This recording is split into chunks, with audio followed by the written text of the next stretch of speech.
Price the Lord. കർത്താവിൻ്റെ അതിപരിശുദ്ധമായ നാമം ഈ രാത്രിവേളയിൽ വാഴ്ത്തപ്പെടുമാറാകട്ടെ.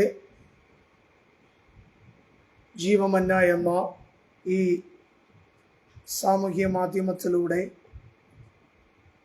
ഈ കൂട്ടായ്മയിലൂടെ കർത്താവിൻ്റെ വചനം സംസാരിക്കുവാൻ, നിങ്ങളെ ശുശ്രൂഷിക്കുവാൻ സർവശക്തനായ ദൈവം എൻ്റെ ജീവിതത്തിൽ നൽകിയ ഈ നല്ല അവസരത്തെ ഓർത്ത് ഞാൻ നന്ദിയോട് ദൈവത്തെ സ്തുതിക്കുന്നു, സ്തോത്രം ചെയ്യുന്നു. ഈ സമയം എന്നെ ശ്രവിച്ചു കൊണ്ടിരിക്കുന്ന എല്ലാ ദൈവമക്കൾക്കും കർത്താവും രക്ഷിതാവുമായ യേശു ക്രിസ്തുവിൻ്റെ നാമത്തിൽ എൻ്റെ സ്നേഹവന്ദനങ്ങളെ അറിയിച്ചു കൊള്ളുന്നു. ഈ നാളുകളിൽ നാം ദൈവസന്നിധിയിൽ വളരെയധികം ദൈവവചനം ശ്രവിക്കുകയും കർത്താവുമായി അധികം ബന്ധം സ്ഥാപിക്കുകയും ചെയ്തുകൊണ്ടിരിക്കുന്നു എന്ന് ഞാൻ മനസ്സിലാക്കുന്നു. കഴിഞ്ഞ നാളുകളായി ദൈവദാസന്മാർ സാമൂഹ്യ മാധ്യമങ്ങളിൽ കൂടെ നമ്മോട് ദൈവവചനം പങ്കുവയ്ക്കുകയും കർത്താവിൻ്റെ ശുശ്രൂഷ ചെയ്യുകയും ചെയ്തുകൊണ്ടിരുന്നു. അത് എല്ലാവർക്കും അനുഗ്രഹമായി തീർന്നുകൊണ്ടിരിക്കുന്നു എന്ന് ഞാൻ വിശ്വസിക്കുന്നു. ഇന്ന് രാത്രിയും സർവശക്തനായ ദൈവം നമുക്ക് വേണ്ടി അത്ഭുതങ്ങളെ ചെയ്യുന്നവനായി, മഹത്വമേറിയ ദൈവസാന്നിധ്യം നമ്മുടെ ജീവിതത്തിൽ അയച്ചോ വൻകാര്യങ്ങളെ ചെയ്യുന്നവനായി വെളിപ്പെട്ടു വരും എന്നോ ഞാൻ വിശ്വാസത്തോടെ പ്രാർത്ഥനയോടെ നിങ്ങളുടെ മുന്നിൽ ചില വേദ വാക്യങ്ങളെ ആധാരമാക്കി ദൈവവചനം ശുശ്രൂഷിക്കുവാൻ കർത്താവിൽ ശരണപ്പെടുന്നു. പ്രിയ ദൈവമക്കളെ, നമ്മുടെ ജീവിതത്തിൽ കർത്താവ് നമ്മെ വിളിച്ചു വേർതിരിച്ച് തൻ്റെ മക്കളാക്കി തീർത്തതിന് കർത്താവിന് വലിയ ഉദ്ദേശമുണ്ട്. എല്ലാ ദൈവമക്കളുടെ ജീവിതത്തിലും, ഒരു ദൈവ പൈതലിൻ്റെ ജീവിതത്തിൽ കർത്താവ് ആ വ്യക്തിയെ വേർതിരിക്കുമ്പോൾ തന്നെ ചില ഉദ്ദേശങ്ങളോടെ, ലക്ഷ്യത്തോടെയാണ് ദൈവം വിളിക്കുന്നതും വേർതിരിക്കുന്നതും. ഇന്ന് ഈ സമയത്തിന് ശ്രമിക്കുന്ന പ്രിയ ശ്രോതാക്കളോട് ഞാൻ വിളിച്ചു പറയുവാൻ ആഗ്രഹിക്കുന്ന ഒരു സത്യം എന്ന് പറയുന്നത്, വെറുതെ അല്ല നമ്മൾ ദൈവത്തെ ആരാധിക്കുന്നത്, നമ്മൾ വെറുതെ അല്ല രക്ഷിക്കപ്പെട്ടത്, നമ്മൾ വെറുതെ അല്ല വിശുദ്ധ ജീവിതത്തിനായി വേർതിരിക്കപ്പെട്ടത്. കർത്താവ് നമ്മെ വിളിച്ചതിനും വേർതിരിച്ചതിനും നമ്മെ ദൈവകൃപയിൽ ആക്കിയതിനും നമുക്കൊരു പുതുജീവിതം നൽകിയതിൻ്റെയും ഒക്കെയും പിന്നിൽ ദൈവത്തിൻ്റെ ആഴമായ ചില പദ്ധതികളുണ്ട്, ദൈവത്തിൻ്റെ ആഴമായ ചില ഉദ്ദേശങ്ങളുണ്ട്. ഇന്ന് രാത്രികാലം ഞാൻ നിങ്ങളോട് പറയുവാൻ ആഗ്രഹിക്കുന്നത്, കർത്താവ് നമ്മെക്കുറിച്ച് ആഗ്രഹിക്കുന്ന ആ നിലവാരത്തിൽ, ആ പദ്ധതിയിൽ, ആ ഉദ്ദേശ സമ്പൂർണതയിലേക്ക് എത്തിച്ചേരുന്നവരായി നമ്മൾ തീരണം. ഹല്ലേലൂയ. വിശുദ്ധ വേദപുസ്തകത്തിൽ നമ്മൾ നോക്കുമ്പോൾ തിരഞ്ഞെടുപ്പിനെ കുറിച്ചും വിളിയെക്കുറിച്ചും ഒത്തിരി അനവധി സത്യങ്ങൾ നമുക്ക് മനസ്സിലാക്കുവാൻ കഴിയും. കർത്താവ് ഒട്ടനവധി പേരെ വിളിച്ചു, ഒട്ടനവധി പേരെ തിരഞ്ഞെടുത്തു. തൻ്റെ വേലയ്ക്ക് വേണ്ടി, തൻ്റെ നാമത്തിൻ്റെ മഹത്വത്തിന് വേണ്ടി, ശുശ്രൂഷയ്ക്ക് വേണ്ടി അനേകരെ ദൈവം തിരഞ്ഞെടുത്ത് ആക്കി വെച്ചു. എന്നാൽ കർത്താവ് തിരഞ്ഞെടുത്ത ഓരോ വ്യക്തികളുടെയും തിരഞ്ഞെടുപ്പിൻ്റെ പിന്നിൽ എന്താണ് ദൈവം ഉദ്ദേശിച്ചതോ, എന്താണ് ദൈവം അവരെ കൊണ്ട് ആഗ്രഹിച്ചതോ അത് ചെയ്യിപ്പിക്കുവാനും ആ തലത്തിൽ ആ വ്യക്തി ജീവിതങ്ങളെ കൊണ്ടുവരുവാനും വിളിച്ച ദൈവം വിശ്വസ്തനായിരുന്നു എങ്കിൽ, ഇന്ന് രാത്രികാലം എന്നെ ശ്രവിക്കുന്ന ദൈവമക്കളോട് ഞാൻ വിളിച്ചു പറയട്ടെ, നമ്മെ ദൈവം വിളിച്ചിട്ടുണ്ടെങ്കിൽ, നമ്മെ ദൈവം തിരഞ്ഞെടുത്തിട്ടുണ്ടെങ്കിൽ, നമ്മെ ദൈവം ആക്കി വെച്ചിട്ടുണ്ടെങ്കിൽ, നിശ്ചയമായും ഏതൊക്കെ പ്രതിസന്ധി കടന്നു വന്നാലും, ഏതൊക്കെ തടസ്സങ്ങൾ ഉണ്ടായെന്ന് പറഞ്ഞാലും, എന്തൊക്കെ തന്നെ ജീവിതത്തിന്റെ സാഹചര്യങ്ങൾ മാറി മറിഞ്ഞെന്ന് പറയാലും, ദൈവം ഉദ്ദേശിച്ച, ദൈവം തിരഞ്ഞെടുത്ത, ദൈവം ആഗ്രഹിച്ച ആ ലക്ഷ്യം സാധിപ്പിച്ചിട്ട് തന്നെ ദൈവം നമ്മെ ഹല്ലേലൂയ ആ ലക്ഷ്യത്തിലേക്ക് എത്തിച്ചിട്ട് തന്നെ നമ്മെക്കുറിച്ചുള്ള ദൗത്യം നിർവഹിച്ചിട്ട് തന്നെ പോകുകയുള്ളൂ എന്നുള്ള സത്യം നമ്മൾ തിരിച്ചറിയണം. ഒരു വൃക്ഷം നമ്മൾ നട്ടുകഴിഞ്ഞാൽ ആ വൃക്ഷത്തിൽ നമുക്കൊരു പ്രതീക്ഷയുണ്ട്. നമുക്കെല്ലാവർക്കും നല്ല പരിചയമുള്ളതാണ്. ഒന്നുമില്ലെങ്കിൽ വീട്ടിലൊരു ചെറിയ ചെടിയെങ്കിലും നമ്മൾ നട്ടിട്ടുള്ളവരാണ്. നമ്മൾ നട്ടതിന് ശേഷം ആ വൃക്ഷം കൊടുക്കണമെന്ന് നമ്മൾ ആഗ്രഹിക്കുന്ന, പുറപ്പെടുവിക്കണമെന്ന് നമ്മൾ പ്രതീക്ഷിക്കുന്ന ഒരു ഫലമുണ്ട്. ആ ഫലം പുറപ്പെടുവിക്കുവാൻ ആ വൃക്ഷത്തിനു വേണ്ടി നമ്മൾ എന്തൊക്കെ ചെയ്യുവാൻ സാധിക്കുമോ, എന്തൊക്കെ ചെയ്യുവാൻ ആവശ്യമായുണ്ടോ സകലതും നമ്മൾ ചെയ്യുന്നവരാണ്. പലപ്പോഴും നമ്മൾ അങ്ങനെ ചെയ്യാതിരിക്കുന്നത് കൊണ്ടോ നമ്മൾ ഫലം അനുഭവിക്കാതെ പോകുന്നത് നമുക്ക് അനുഭവത്തിൽ കടന്നു വന്നിട്ടുണ്ടാകാം. Price the Lord. നമ്മൾ ദൈവസന്നിധിയിൽ ഫലം അനുഭവിക്കണമെങ്കിൽ, കർത്താവ് നമ്മെക്കുറിച്ച് ആഗ്രഹിക്കുന്ന ഉദ്ദേശം നിറവേറണമെങ്കിൽ, ദൈവം നമ്മെക്കുറിച്ച് പ്രതീക്ഷിക്കുന്ന ഫലം പുറപ്പെടണമെങ്കിൽ എന്തൊക്കെ ചെയ്യണമെന്നുള്ള കാര്യത്തിൽ ദൈവം ഒരിക്കലും കുറവ് വയ്ക്കുകയില്ല. ഈ സത്യം നമ്മൾ മനസ്സിലാക്കണം. നമ്മൾ മനുഷ്യർ ഒരു വൃക്ഷം നട്ടുകഴിഞ്ഞാൽ അതിൻ്റെ യാഥാർത്ഥ്യ ഫലം പുറത്തു വരുവാൻ ആവശ്യമായുള്ള ക്രമീകരണങ്ങൾ ചിലപ്പോൾ വരുത്താതെ പോയെന്ന് വന്നേക്കാം. എന്നാൽ സർവശക്തനായ ദൈവം ഒരിക്കലും അങ്ങനെ ചെയ്യുന്നവനല്ല. അതുകൊണ്ടാണ് പൗലോസ് വളരെ ആഴമായി വിളിച്ചു പറയുന്നത്, നട്ടവനും ഒന്നുമല്ല, നനച്ചവനും ഒന്നുമല്ല, വളരുമാറാക്കുന്നവ ദൈവത്താലാണ് സകലതും. അങ്ങനെയെന്ന് പറഞ്ഞാൽ പൗലോസ് അത് പറയുന്ന പശ്ചാത്തലം മറ്റൊരു പശ്ചാത്തലമാണെങ്കിലും അതിൻ്റെ ഉള്ളിൽ കിടക്കുന്ന ഒരു ആശയം ഇതാണ്: നട്ടവൻ ഒരുപക്ഷെ തെറ്റുപറ്റാം, നനച്ചവൻ ഒരുപക്ഷെ തെറ്റുപറ്റാം, ഇവരൊക്കെ മനുഷ്യരാണ്. എന്നാൽ ഇതിൻ്റെ പിന്നിൽ വളരുമാറാക്കുന്ന, ഫലവത്താക്കി മാറ്റി തീർക്കുന്ന ഒരു ദൈവമുണ്ട് എങ്കിൽ ആ ദൈവം തൻ്റെ പ്രവൃത്തി തെറ്റിക്കാതെ ചെയ്യുക തന്നെ ചെയ്യും. ഹല്ലേലൂയ. അപ്പോൾ എന്നെ ശ്രമിക്കുന്ന എല്ലാ ദൈവമക്കളും മനസ്സിലാക്കിയിരിക്കേണ്ട ഒരു സത്യം ഇതാണ്: കർത്താവ് നമ്മെ ചില ഉദ്ദേശത്തോടെ ആക്കി വെച്ചിരിക്കുന്നു. ആ ഉദ്ദേശം നിർവഹിക്കുവാൻ, ആ ഉദ്ദേശം നമ്മൾ നിറവേറ്റുവാൻ ആവശ്യമായുള്ള സകലതും ദൈവം ചെയ്യുക തന്നെ ചെയ്യും. ഒരു വേദവാക്യം നമുക്ക് ആധാരമായി വായിച്ച് ചില കാര്യങ്ങൾ നമുക്ക് ആഴമായി ചിന്തിക്കാം. യോഹന്നാന്റെ സുവിശേഷം അതിൻ്റെ 15-ാമത്തെ അധ്യായം 16-ാമത്തെ വാക്യം നമുക്ക് ഒരുമിച്ച് ധ്യാനിക്കാം. യോഹന്നാൻ എഴുതിയ സുവിശേഷം അതിൻ്റെ 15-ാമത്തെ അധ്യായം അതിൻ്റെ 16-ാമത്തെ വാക്യം നമുക്ക് വായിച്ച് ധ്യാനിക്കാം. ഞാൻ നിങ്ങൾക്ക് വേണ്ടി ആ വാക്യം വായിക്കുന്നു, ശ്രദ്ധിക്കാം. യോഹന്നാന്റെ സുവിശേഷം 15-ാമത്തെ അധ്യായം 16-ാമത്തെ വാക്യം: നിങ്ങൾ എന്നെ തിരഞ്ഞെടുത്തു എന്നല്ല, ഞാൻ നിങ്ങളെ തിരഞ്ഞെടുത്തു, നിങ്ങൾ പോയി ഫലം കായ്ക്കേണ്ടതിനും നിങ്ങളുടെ ഫലം നിലനിൽക്കേണ്ടതിനും നിങ്ങളെ ആക്കി വെച്ചും ഇരിക്കുന്നു. നിങ്ങൾ എൻ്റെ നാമത്തിൽ പിതാവിനോട് അപേക്ഷിക്കുന്നതൊക്കെയും അവൻ നിങ്ങൾക്ക് തരുവാനായിട്ട് തന്നെ.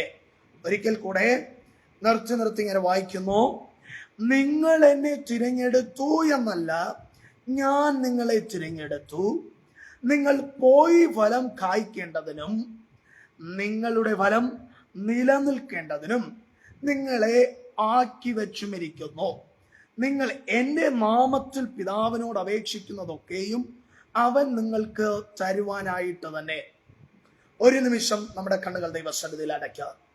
പരിശുദ്ധന്റെ കരം ഈ രാത്രികാലം ചലിക്കണം. ഇതിനോടനന്തരം ഈ സന്ദേശം കേൾക്കുന്ന ഓരോ പ്രിയപ്പെട്ടവരുടെയും ഉള്ളിൻ്റെ ഉള്ളറകളിൽ കർത്താവിൻ്റെ വചനത്തിൻ്റെ ശക്തി വെളിപ്പെടുവാൻ, ദൈവം നമ്മെക്കുറിച്ച് ഉദ്ദേശിച്ചിരിക്കുന്നത്, നമ്മെക്കുറിച്ച് ദൈവം ആഗ്രഹിക്കുന്നത് സാധിപ്പിക്കുവാൻ തക്കവണ്ണം നമ്മെ ഒരുക്കുന്ന വേളയായി ഈ സമയം മാറേണ്ടതിന് അല്പസമയം നമുക്ക് പ്രാർത്ഥിക്കാം. നല്ല ദൈവമേ, ഞങ്ങളെ സ്തുതിക്കുന്നു. ഹല്ലേലൂയ. മഹത്വമേറിയ ദൈവ സാന്നിധ്യം ഈ രാത്രി വെളിപ്പെടേണ്ടതിനായി സ്തോത്രം. ശക്തിയേറിയ ദൈവ പ്രവൃത്തി പലരുടെ ജീവിതത്തിലും അനുഭവിക്കേണ്ടതിനോ അങ്ങ് നൽകിയ ഈ വചനം ആധാരമായി തീരേണ്ടതിനോ ഞങ്ങൾ തിരുസന്നിധിയിൽ കടന്നു വരുന്നു. ഈ രാത്രികാലം ഞങ്ങൾ ഒരുമിച്ച് കർത്താവ് ഞങ്ങളിൽ ആഗ്രഹിക്കുന്ന, കർത്താവ് ഞങ്ങൾ പ്രതീക്ഷിക്കുന്ന ഫലവത്തായ ഒരു അനുഭവത്തിലേക്ക് ഞങ്ങൾ എത്തിച്ചേരേണ്ടതിനോ ദൈവമേ, ഞങ്ങൾ ഒരുമിച്ച് ദൈവവചനം ധ്യാനിക്കുമ്പോൾ ഞങ്ങളുടെ ആത്മാവിന്റെ ശക്തിയാൽ ഞങ്ങളെ ഒരുക്കമറങ്ങണമേ എന്ന് പ്രാർത്ഥിക്കുന്നു. ഈ വചനം കേൾക്കുന്ന സകലർക്കും ഇതൊരു അനുഗ്രഹമായി തീരട്ടെ. പൈശാചിക ബന്ധനങ്ങളും എല്ലാവിധമായുള്ള പ്രതിസന്ധികളും മാറിപ്പോകുവാൻ, ദൈവത്തിന്റെ വചനത്തിന്റെ വിടുതൽ ശക്തമായി വെളിപ്പെട്ടു വരുവാൻ സർവശക്തനായ ദൈവം ഇടയാക്കുമാറാകണമേ എന്ന് ഞങ്ങൾ ഒരുമിച്ച് പ്രാർത്ഥിക്കുന്നു. തുടർന്നും ദൈവസന്നിധിയിൽ സമർപ്പിക്കുന്നു. മാനമഹത്വം അങ്ങേക്ക് അർപ്പിക്കുന്നു. കൃപയോട് പ്രാർത്ഥന കേൾക്കും സ്വർഗീയ പിതാവേ, ആമേൻ. പ്രിയ ദൈവമക്കളെ, നമ്മൾ വായിച്ച വാക്യത്തിലേക്ക് ഒരിക്കൽ കൂടി നിങ്ങളുടെ ശ്രദ്ധയെ ഞാൻ ക്ഷണിക്കുന്നു. യോഹന്നാന്റെ സുവിശേഷം 15-ാമത്തെ അധ്യായം അതിൻ്റെ 16-ാമത്തെ വാക്യമാണ് നമ്മൾ വായിച്ചത്. ഇങ്ങനെയാണ് വാക്യം പറയുന്നത്: നിങ്ങൾ എന്നെ തിരഞ്ഞെടുത്തു എന്നല്ല, ഞാൻ നിങ്ങളെ തിരഞ്ഞെടുത്തു. ആരംഭത്തിൽ ഞാൻ മുഖവരയായി പറഞ്ഞതുപോലെ തന്നെ കർത്താവ് നമ്മെ തിരഞ്ഞെടുത്തിരിക്കുകയാണ്. ഇന്ന് രാത്രികാലം എന്നെ ശ്രവിക്കുന്ന എല്ലാ ദൈവമക്കളും മനസ്സിലാക്കണം, നിങ്ങൾ വെറുതെ പോയ പോക്കിലൊന്ന് കയറി നോക്കാമെന്ന് ചിന്തിച്ചു വന്നു കയറിയതല്ല ദൈവസഭ. നിങ്ങൾ ഇരുന്ന ഇരിപ്പിൽ വെറുതെ മനസ്സിലൊന്ന് തോന്നി ഒരു ആത്മീക കൂട്ടായ്മയിൽ പങ്കെടുക്കാം, ഒന്ന് ആരാധിക്കാം എന്ന് തോന്നിയത് കൊണ്ടോ നിങ്ങൾ കടന്നു വന്നതല്ല ഒരു ആത്മീക കൂട്ടായ്മ. ഇന്ന് രാത്രിക്കാലം നമ്മൾ മനസ്സിലാക്കേണ്ട ഒരു സത്യം, നമ്മൾ രക്ഷിക്കപ്പെട്ടതിൻ്റെ പിന്നിൽ, നമ്മൾ യേശുവിനെ അറിഞ്ഞതിൻ്റെ പിന്നിൽ, കർത്താവിൻ്റെ മക്കളായി തീർന്നതിൻ്റെ പിന്നിൽ ദൈവത്തിന് വലിയൊരു ഉദ്ദേശമുണ്ടായിരുന്നു. ആ ഉദ്ദേശം നിർവഹിക്കുവാൻ വേണ്ടി കർത്താവ് നമ്മെ തിരഞ്ഞെടുത്തതാണ്. നമ്മൾ ദൈവത്തെ തിരഞ്ഞെടുത്തതല്ല, നമ്മൾ ദൈവത്തെ തേടിപ്പോയതല്ല. നമ്മെ തേടി നമ്മുടെ അടുക്കൽ വന്നവനാണ് നമ്മുടെ ദൈവം. നമ്മുടെ അടുക്കൽ വന്നതുകൊണ്ട് മാത്രമല്ല, നമ്മെ തിരഞ്ഞെടുക്കുകയും ചില ഉദ്ദേശങ്ങൾ നിവർത്തീകരിക്കുവാൻ വേണ്ടി ആക്കിവെക്കുകയും ചെയ്തു. എന്താണ് ദൈവം ആഗ്രഹിച്ചത്? അടുത്ത പദം ഞാൻ വായിക്കുന്നു: നിങ്ങൾ പോയി ഫലം കായ്ക്കേണ്ടതിനും നിങ്ങളുടെ ഫലം നിലനിൽക്കേണ്ടതിനും നിങ്ങളെ ആക്കി വച്ചിരിക്കുന്നു. ശ്രദ്ധിക്കുക, നിങ്ങൾ പോയി ഫലം കായ്ക്കേണ്ടതിനോ, നമ്മൾ ഫലം കായ്ക്കുന്നവരായി തീരണം. നമ്മുടെ ഫലം നിലനിൽക്കണം. നമ്മുടെ ജീവിതം ഫലവത്തായി മാറണം. നമ്മുടെ ജീവിതം പ്രയോജനമുള്ളതായി മാറണം. നമ്മുടെ ജീവിതത്തിലെ ശൂന്യ അവസ്ഥകൾ മാറണം. നമ്മുടെ ജീവിതത്തിലെ ഇല്ലായ്മകൾ നീങ്ങിപ്പോകണം. നമ്മുടെ ജീവിതത്തിലെ സകലവിധമായുള്ള കാഠിന്യ അനുഭവങ്ങളും പാഴായി കിടക്കുന്ന അനുഭവങ്ങളും മാറി അത് മനോഹരമായി തീരുവാൻ, അത് ഫലവത്തായി തീരുവാൻ, അതിൽ നിന്ന് അനേകർക്ക് പ്രയോജനമുണ്ടാകാൻ, പ്രത്യേകാൽ കർത്താവിന് നമ്മെക്കുറിച്ചൊരു പ്രയോജനം, നമ്മിൽ നിന്നൊരു പ്രയോജനം ഉണ്ടാകുവാൻ വേണ്ടി ദൈവം നമ്മെ തിരഞ്ഞെടുത്താക്കി വെച്ചിരിക്കുന്നു. അങ്ങനെയാണെങ്കിൽ യേശു തൻ്റെ ശിഷ്യന്മാരോട് പറഞ്ഞ ഈ വാചകം നമ്മൾ ഒന്നുകൂടെ ആഴമായി ചിന്തിച്ചാൽ, കർത്താവ് തൻ്റെ ശിഷ്യന്മാരോട് പറയുന്ന പദം എങ്ങനെയാണ്? നിങ്ങൾ എന്നെ തിരഞ്ഞെടുത്തു എന്നല്ല, ഞാൻ നിങ്ങളെ തിരഞ്ഞെടുത്തിരിക്കുന്നു. അവിടെ യേശു പറഞ്ഞ ആ സെന്റൻസ്, അതിനകത്ത് കർത്താവ് ആഴമായി ഉറപ്പിച്ചു പറഞ്ഞിരിക്കുന്ന ഒരു കാര്യമുണ്ട്. ഞാൻ എന്ന് ദൈവം സ്വയം തന്നെ താൻ ഹല്ലേലൂയ ബന്ധപ്പെടുത്തി പറയുമ്പോൾ അതിനകത്തൊരർത്ഥമുണ്ട്. മറ്റാരെങ്കിലും തിരഞ്ഞെടുത്താൽ, മറ്റാരെങ്കിലും ആക്കി വെച്ചാൽ, മറ്റാരെങ്കിലും നിലനിർത്തിയാൽ അത് ഒരുപക്ഷെ കാലത്തിൻ്റെ ഇതിന്റെ അവസാനം കാലം കഴിയുമ്പോൾ ഇല്ലാതെയായി പോകുവാൻ സാധ്യതയുണ്ട്. മറ്റാരെങ്കിലും തിരഞ്ഞെടുത്തിട്ട് ഇനി നിന്നെ കൊണ്ട് ആവശ്യമില്ലെന്ന് പറഞ്ഞു വിടാൻ സാധ്യതയുണ്ട്. മറ്റാരെങ്കിലും നമ്മെ ആക്കി വെച്ചാൽ ആവശ്യം കഴിയുമ്പോൾ നമ്മെ തിരിച്ചു പറഞ്ഞു വിടുവാൻ സാധ്യതയുണ്ട്. മറ്റാരെങ്കിലും നമ്മൾ ഒരു ഉദ്ദേശം, ഒരു ജോലി ഏൽപ്പിച്ചാൽ നമ്മൾ ചെയ്തുകൊണ്ടിരിക്കുമ്പോൾ തന്നെ നമ്മെ മതിയാക്കിയിട്ട് ഇനി നീ ചെയ്യണ്ട എന്ന് പറഞ്ഞു വിട്ട് മറ്റൊരുത്തനെ ഏൽപ്പിക്കാൻ സാധ്യതയുണ്ട്. എന്നാൽ ഇവിടെ യേശു പറഞ്ഞ ഞാൻ തിരഞ്ഞെടുത്തിരിക്കുന്നു എന്ന പദത്തിന്റെ ആഴമായ അർത്ഥം ഇതാണ്: ഞാൻ നിങ്ങളെ ആക്കി വെച്ചിരിക്കുമ്പോൾ, ഞാൻ നിങ്ങളെ തിരഞ്ഞെടുത്തിരിക്കുമ്പോൾ ഒരുത്തനും നിങ്ങളെ തള്ളിക്കളയുവാൻ സാധ്യമല്ല. ഒരുത്തനും നിങ്ങളെ വേണ്ട എന്ന് പറയുവാൻ സാധ്യമല്ല. ഒരുത്തനും നിങ്ങളെ ഹല്ലേലൂയ ഓടിച്ചു കളയുവാൻ സാധ്യമല്ല. ഇന്ന് രാത്രികാലം എന്നെ ശ്രമിക്കുന്ന പ്രിയ ദൈവമക്കളെ, കർത്താവ് നിങ്ങളെ ചില ദൗത്യത്തിന് വേണ്ടി തിരഞ്ഞെടുത്താക്കി വെച്ചു കഴിഞ്ഞാൽ, കർത്താവ് നിങ്ങളുടെ ജീവിതത്തിൽ ചില ഉദ്ദേശങ്ങൾ നിറവേറ്റുവാൻ വേണ്ടി തിരഞ്ഞെടുത്താക്കി വെച്ചു കഴിഞ്ഞാൽ, പൈശാചികന്റെ ശക്തികളാകട്ടെ, ലൗകിക പോരാട്ടങ്ങളാകട്ടെ, ജഡീക പ്രവർത്തനങ്ങളാകട്ടെ, ഏത് തലത്തിലുള്ള പോരായ്മകളും പോരാട്ടങ്ങളും അതിജീവിക്കുമെന്ന് കടന്നു കയറി വന്നാലും നിലനിർത്തിയ കർത്താവിന്റെ മുഖത്തേക്ക് നോക്കാമെങ്കിൽ യേശു പറയുന്നു, ഞാൻ തിരഞ്ഞെടുത്തു, ഞാൻ ആക്കി വെച്ചു. അങ്ങനെയാണെങ്കിൽ നമ്മെ ആക്കി വെച്ച ദൈവം നമ്മെ പരിപാലിക്കുവാൻ ശക്തിയുള്ളവനാണ്. ശിഷ്യന്മാരോട് യേശു പറഞ്ഞ വാക്കിന്റെ അധികാരിയത നമ്മൾ മനസ്സിലാക്കണം.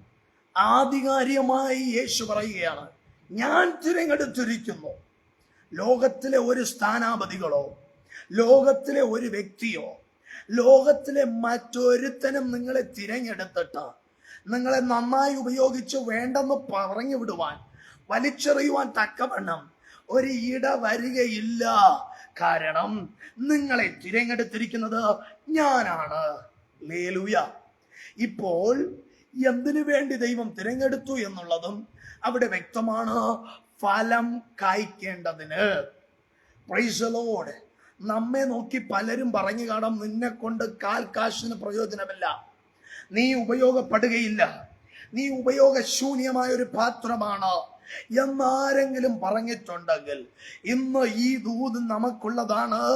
കർത്താവ് നമ്മെ ഉപയോഗശൂന്യമായി തീർക്കുവാൻ വേണ്ടിയല്ല ആഗ്രഹിക്കുന്നത്, മറിച്ച് നമ്മിൽ ഫലപ്രകടിപ്പിക്കുവാൻ, നമ്മെ കൊണ്ട് ഫലമുള്ളവരാക്കുവാൻ, അനേകർക്ക് പ്രയോജനമുള്ളവരാക്കുവാൻ കർത്താവ് നമ്മിൽ ചില ഉദ്ദേശങ്ങൾ വെച്ചിട്ടുണ്ട്. ആ ഉദ്ദേശങ്ങൾ നിറവേറ്റി ദൈവത്തിന് പ്രയോജനമുള്ള ഒരു പാത്രമായി നാം മാറുവാൻ വേണ്ടിയാണ് ദൈവം നമ്മെ ആക്കി വെച്ചിരിക്കുന്നത്. Price the Lord. കർത്താവ് നമ്മെ ആക്കി വെച്ചിരിക്കുന്നു എന്ന് പറയുമ്പോൾ, ആക്കി വെച്ച, ഞാൻ ആക്കി വെച്ചിരിക്കുന്നു, ഞാൻ തിരഞ്ഞെടുത്തിരിക്കുന്നു എന്ന് പറഞ്ഞ ആ ദൈവത്തിന്റെ ആധികാരികതയെ കുറിച്ച് നമ്മൾ മനസ്സിലാക്കണം. ഇന്ന് ഒരു വൃക്ഷം നമ്മൾ നട്ടുകഴിഞ്ഞാൽ അതിന്റെ ഫലം പുറത്തു വരാതിരിക്കുവാൻ തക്കവണ്ണം പലവിധ തടസ്സങ്ങൾ ഉണ്ടാകാൻ സാധ്യതയുണ്ട്. ഒരു വൃക്ഷം നല്ല ഫലം പുറപ്പെടുവിക്കണമെങ്കിൽ അതിന് നല്ല അന്തരീക്ഷം ഉണ്ടാകണം, നല്ല പ്രകൃതി ഉണ്ടാകണം, നല്ല വെള്ളം വേണം. ചില വൃക്ഷങ്ങൾക്ക് നല്ല ചൂടുള്ള വെയിൽ വേണം. എന്നാൽ മാത്രമേ അതിന് ഫലം പുറപ്പെടുവിക്കുവാൻ കഴിയുകയുള്ളൂ. ചില സമയത്ത് ഇതൊക്കെയും അതിൻ്റെതായ നിലവാരത്തിൽ ലഭ്യമാകാതെ വരുമ്പോൾ സ്വാഭാവികമായും ഫലം പുറപ്പെടാതെ പോകാം. അതുപോലെ തന്നെ കർത്താവ് നമ്മെ ഫലം പുറപ്പെടുവിക്കുവാൻ വേണ്ടി, ഫലമുള്ളവരായി തീരുവാൻ വേണ്ടി ആക്കി വെച്ചിരിക്കുമ്പോൾ ഈ ഫലം പുറത്തു വരാതിരിക്കുവാൻ തക്കവണ്ണം പോരാടുന്ന പല ഘടകങ്ങളും ഉണ്ടായി വന്നേക്കാം.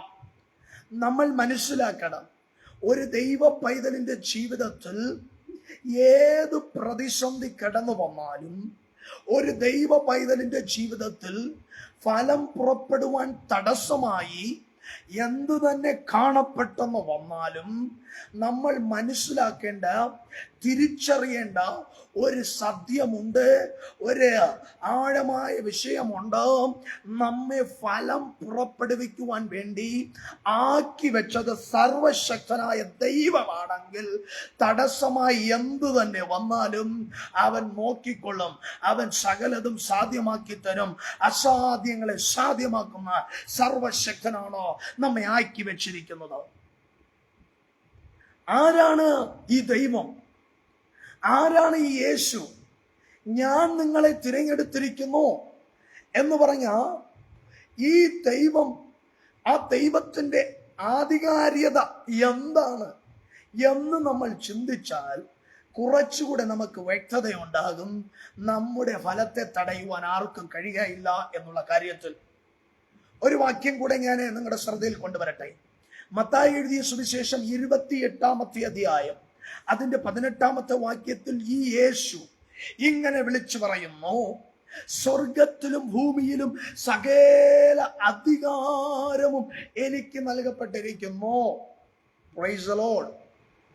സ്വർഗത്തിലെയും ഭൂമിയിലെ സകല അധികാരവും എനിക്ക് നൽകപ്പെട്ടിരിക്കുന്നു എന്ന് പറയുമ്പോൾ അതിന്റെ അർത്ഥം കർത്താവ് തിരഞ്ഞെടുത്ത് ഫലം കായ്ക്കുവാൻ വേണ്ടി ആക്കി വെച്ച നിങ്ങളെയും എന്നെയും ഇല്ലാതെയാക്കി കളയുവാൻ, ഫലമില്ലാതെയാക്കുവാൻ, തകർത്തു കളയുവാൻ ശത്രു എത്ര പ്രതിസന്ധികളായിട്ട് പോരാടി എന്ന് വന്നാലും, എത്ര തന്നെ നമുക്കെതിരായി പോരാട്ടങ്ങളും തടസ്സങ്ങളും കയറി വന്നാലും അധികാരമുള്ള ദൈവം നമ്മുടെ കൂടെയുണ്ട്.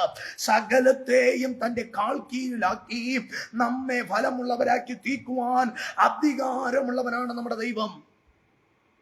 ഈ സ്വർഗത്തിലും ഭൂമിയിലും അധികാരം എനിക്ക് നൽകപ്പെട്ടിരിക്കുന്നു എന്ന് യേശു പറയുമ്പോൾ തന്നെ യേശുവിന്റെ ജീവിതത്തിൽ ആ അധികാരം എങ്ങനെയുള്ളതായിരുന്നു എന്നുള്ളത് നമ്മൾ മനസ്സിലാക്കേണ്ട ആവശ്യമുണ്ട്. 4 ഉദാഹരണങ്ങൾ നിങ്ങളുടെ മുന്നിൽ ഞാൻ നൽകുവാൻ ആഗ്രഹിക്കുന്നു. ഒന്ന്, നമ്മൾ വേദപുസ്തകം പരിശോധിക്കുമ്പോൾ കർത്താവായ യേശു ക്രിസ്തുവിന്റെ പരസ്യ ശുശ്രൂഷയിൽ യേശു തന്റെ അധികാരം ശുശ്രൂഷ മേഖലകൾ തന്റെ ശിഷ്യന്മാർക്ക് വേണ്ടി, തന്നെ പിൻഗമിക്കുന്ന തന്റെ പിൻഗാമികൾക്ക് വേണ്ടി പല സ്ഥലത്തും ശക്തമായി ഉപയോഗിച്ചിരിക്കുന്നത് നമ്മൾ മനസ്സിലാക്കുവാൻ കഴിയും. ഒന്ന്, മത്തായി സുവിശേഷം 8-ാമത്തെ അധ്യായം 26-ാമത്തെ വാക്യം നമ്മൾ വായിക്കുമ്പോൾ അവിടെ നമ്മൾ എങ്ങനെയാണ് കാണുന്നത്? യേശുവിന്റെ ശിഷ്യന്മാർ കർത്താവിനാൽ തിരഞ്ഞെടുക്കപ്പെട്ട ദൈവത്തിന്റെ നിയോഗം നിർവഹിക്കുവാൻ വേണ്ടി ആക്കി വെക്കപ്പെട്ടിരുന്ന തന്റെ ശിഷ്യന്മാർ, അവർ യാത്ര ചെയ്യുമ്പോൾ ആ യാത്രയുടെ മധ്യേ ചില കൊടുങ്കാറ്റടിക്കുന്നു, കടലിളകുന്നു. ചുരുക്കത്തിൽ പറഞ്ഞാൽ പ്രകൃതി അവർക്ക് പ്രതിസന്ധിയായി മാറുന്നു, പ്രകൃതി അവർക്ക് പ്രതികൂലമായി കാണുന്നു. ഇന്ന് രാത്രികാലം എന്നെ ശ്രദ്ധിക്കുന്ന പ്രിയ ദൈവമക്കളെ, മത്തായി സുവിശേഷം 8-26 നമ്മൾ വായിക്കുമ്പോൾ ദൈവത്തിന്റെ ദാസന്മാർക്ക് പ്രതിസന്ധിയായി കടന്നു വന്ന പ്രകൃതിയെ യേശു തന്റെ വാക്കുകൊണ്ട് ശാസിച്ച് അടക്കി ഇരുത്തിയെങ്കിൽ ഇന്ന് രാത്രികാലം പ്രകൃതിയുടെ മേൽ അധികാരമുള്ളവനാണ് നമ്മെ ഫലം കായ്ക്കുവാൻ വേണ്ടി ആക്കി വെച്ചിരിക്കുന്നു എന്നുള്ള സത്യം നമ്മൾ മനസ്സിലാക്കണം. നമ്മുടെ ചുറ്റുമുള്ള പ്രകൃതി നമ്മെ നോക്കി പറയും, നിനക്ക് സാധ്യമല്ല. നമ്മെ ചുറ്റി നിൽക്കുന്ന പ്രകൃതി നമ്മോട് പറയും, ഞാൻ നിന്നെ വിടുകയില്ല. നമുക്ക് ചുറ്റിലും ഇരിക്കുന്ന പ്രകൃതി ഹല്ലേലൂയ നമ്മൾ നോക്കുമ്പോൾ നമ്മുടെ വിജയത്തിനോ തടസ്സമാണെന്ന് നമുക്ക് തോന്നിയേക്കാം, നമ്മുടെ യാത്രയ്ക്ക് തടസ്സമാണെന്ന് നമുക്ക് തോന്നിയേക്കാം, നമ്മൾ അക്കരയിൽ ചെന്നെത്തുന്നതിനോ അസാധ്യമെന്ന് നമുക്ക് തോന്നിയേക്കാം. എന്നാൽ നമ്മെ ആക്കി വെച്ച ദൈവം, ആക്കി വെച്ച യേശു കർത്താവ്, ആക്കി വെച്ച അരുമനാഥൻ, അവൻ പ്രകൃതിയുടെ മുകളിൽ അധികാരമുള്ളവനാകൊണ്ട് കാറ്റടിച്ചെന്ന് പറഞ്ഞാലും കടലിളകിയെന്ന് പറഞ്ഞാലും സാരമില്ല, അവൻ ഇറങ്ങി വന്നു, അവൻ എഴുന്നേറ്റു, അവൻ ഒറ്റ വാക്കുകൊണ്ട് ശാസിച്ച് പ്രകൃതിയെ ശാന്തമാക്കിയെങ്കിൽ നിനക്ക് വിരോധമായി നീ ഫലം പുറപ്പെടുവിക്കുന്നവന് എതിരായി എഴുന്നേറ്റ് വരുന്ന സകല പ്രകൃതിയുടെ ശക്തികളെയും തന്റെ അധികാരമുള്ള വാക്കുകൾ കൊണ്ട് അടക്കി ഒതുക്കുവാൻ, ശാസിച്ചൊതുക്കുവാൻ കരുത്തനായൊരു ദൈവമാണ് നമ്മെ ആക്കി വെച്ചിരിക്കുന്നത്. ഈ പ്രകൃതിയെ ശാന്തമാക്കിയ, ഈ പ്രകൃതിയുടെ മുകളിൽ അധികാരമുള്ള യേശുവാണ് ശിഷ്യന്മാരോട് പറഞ്ഞത്, ഞാൻ നിങ്ങളെ തിരഞ്ഞെടുത്തു, ഫലം കായ്ക്കുവാനാക്കി വെച്ചിരിക്കുന്നു. ഇന്നോ നമ്മെ കൊണ്ട് കർത്താവ് ഉദ്ദേശിക്കുന്ന ഫലം പുറപ്പെടാതെ, നമ്മെ കൊണ്ട് കർത്താവ് ഉദ്ദേശിക്കുന്ന കാര്യം സാധിപ്പിക്കാതെ, അതിനെ മൂടി മറച്ച് അതിനെ അന്ധമാക്കി തീർക്കുവാൻ വേണ്ടി സാത്താനും ലോകവും ഒന്നുപോലെ എഴുന്നേറ്റാലും, സകല പ്രകൃതിയും നമുക്ക് പ്രതികൂലമായി മാറി എന്ന് വന്നാലും, നമ്മെ ആക്കി വെച്ച ദൈവമാരെന്നോ ഒരു തിരിച്ചറിവ് നമുക്കുണ്ടെങ്കിൽ, നമ്മെ നിയമിച്ച ദൈവമാരെന്നുള്ള തിരിച്ചറിവ് നമുക്കുണ്ടെങ്കിൽ നമ്മൾ ഭാരപ്പെടുകയില്ല. പ്രകൃതിയെ അതിജീവിച്ചോ, പ്രകൃതിയെ അധികാരത്താൽ അടക്കി ആഴുന്നവന്റെ കരത്തിൽ നമ്മെ സമർപ്പിക്കാമെങ്കിൽ ഏത് പ്രകൃതി നമുക്ക് പ്രതിസന്ധിയായി വന്നാലും അവൻ നമ്മുടെ ഫലത്തെ പുറപ്പെടുവിക്കും. ഏത് പ്രകൃതി നമ്മുടെ ഫലത്തെ തടഞ്ഞെന്ന് വന്നാലും, ഏത് പ്രകൃതി നമ്മുടെ ലക്ഷ്യത്തെ തടഞ്ഞെന്ന് വന്നാലും, കർത്താവ് നമുക്ക് വേണ്ടി അധികാരമുള്ളവനായി, പ്രകൃതിയുടെ മേൽ അധികാരമുള്ളവനായി എഴുന്നേൽക്കുകയാണ്. വിശ്വാസത്തോടെ ദൈവസന്നിധിയിൽ സമർപ്പിക്കുവാൻ നമുക്ക് മനസ്സുണ്ടോ? എൻ്റെ ജീവിതം കൊണ്ട് ഒരു പ്രയോജനമില്ല, ഞാൻ ദൈവത്തിന് ഉപയോഗമില്ല, മനുഷ്യന് ഉപയോഗമില്ല, ആർക്കും എന്നെ കൊണ്ട് ഉപയോഗമില്ലെന്ന് ചിന്തിക്കുന്ന പ്രിയ സഹോദര സഹോദരി, ഈ സന്ദേശം നിങ്ങൾ മനസ്സിലാക്കണം. ആർക്കും ഉപയോഗമില്ലാതെ പോകുവാനല്ല, ചുറ്റും നോക്കുമ്പോൾ ഉപയോഗപ്പെടുവാൻ യാതൊരു സാധ്യതയില്ലെന്ന് തോന്നുമ്പോൾ, പ്രകൃതി പ്രതിസന്ധിയായി വന്നപ്പോൾ അതിന്റെ മുകളിൽ അധികാരം ചെലുത്തിയ കർത്താവിന്റെ കരത്തിൽ വിശ്വാസത്തോടെ സമർപ്പിക്കാമെങ്കിൽ നിന്നെ തടയുന്ന, നിന്റെ യാത്രയെ തടയുന്ന, വഴിയിൽ തടയുന്ന ആ പ്രകൃതിയെ ശാന്തമാക്കുവാൻ അവൻ അധികാരമുള്ളവനാണ്. ഒന്നോ, നമ്മെ ആക്കി വെച്ച കർത്താവ് പ്രകൃതിയുടെ മുകളിൽ അധികാരമുള്ള കർത്താവ്. രണ്ട്, ഈ പ്രകൃതിയുടെ മുകളിൽ അധികാരമുള്ള കർത്താവ് എന്ന് പറയുമ്പോൾ തന്നെ അതിനകത്തുള്ള ഒരു കാര്യം കൂടെ ഞാൻ പറഞ്ഞ് രണ്ടാമത്തെ ചിന്തയിലേക്ക് കടന്നു പോകുന്നു. ഒരിക്കൽ ഈ ശിഷ്യന്മാർ രാത്രിയുടെ യാമത്തിൽ പടകിൽ യാത്ര ചെയ്യുമ്പോൾ വെള്ളം തിരമാലകളായി പടകിൽ അടിച്ചുയരുമ്പോൾ ഭയം വിട്ട് എന്ത് ചെയ്യുവാൻ എന്ന് അറിയാതെ അവർ ഭ്രമിച്ചു നിൽക്കുന്ന ആ സമയത്ത് അവർക്ക് പ്രതിസന്ധിയായി വന്ന ആ വെള്ളത്തിന്റെ മുകളിൽ തന്റെ കാൽ പതിച്ച് നടന്നു വരുന്ന ഒരു യേശുവിനെ മത്തായി സുവിശേഷം 14-ാമത്തെ അധ്യായത്തിൽ ഈ ശിഷ്യന്മാർ കാണുന്നത് നമുക്ക് വായിക്കുവാൻ കഴിയും. പ്രിയ ദൈവമക്കളെ, എന്താണ് ഇതിന്റെ അർത്ഥം?